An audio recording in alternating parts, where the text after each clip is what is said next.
দীর্ঘ ১৭ বছরের নির্বাসিত জীবনের অবসান ঘটিয়ে কাল জন্মভূমিতে ফিরছেন বিএনপির ভারপ্রাপ্ত চেয়ারম্যান তারেক রহমান। তাকে বরণ করতে ঢাকায় আসছেন বিভিন্ন জেলার লাখো নেতাকর্মী।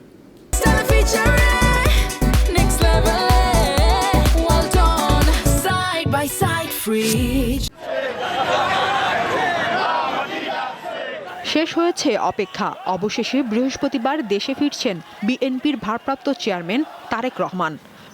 বরিশালে এ উপলক্ষে আনন্দ র্যালি হয়েছে। বাস ও লঞ্চে ঢাকায় আসছেন লক্ষাধিক নেতাকর্মী। সেখানে সারা বাংলাদেশ থেকে আমরা সবাই উপস্থিত হব। বরিশাল লঞ্চঘাট থেকে 4টি লঞ্চ এবং প্রায় 50টির উপরে বাস ডুবে ঢাকার উদ্দেশ্যে রওনা। তারেক রহমানকে স্বাগত জানাতে ভোলা থেকে ঢাকায় বিএনপির গণযাত্রা শুরু হয়েছে।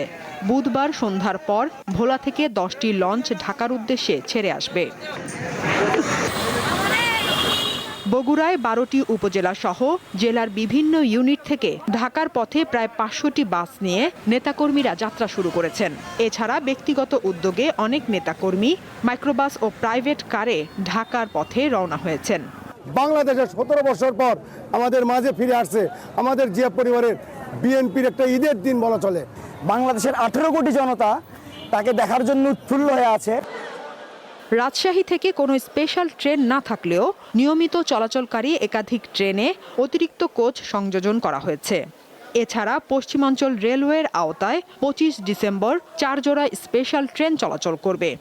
যে ইউনিট আছে আমরা সবাই ঢাকা শহরে যাচ্ছি তাকে আনন্দের সাথে বরণ করে নিতে। বিপুল পরিমাণ নেতাকর্মী গেছে, আজকে যাবে, গতকালকে গেছে, আজকে যাবে।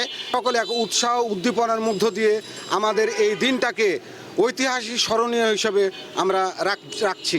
প্রিয় নেতার আগমনে সারা দেশ থেকে ট্রেন, বাস, মাইক্রোবাস ও প্রাইভেট কারে করে ঢাকায় আসছেন নেতাকর্মীরা।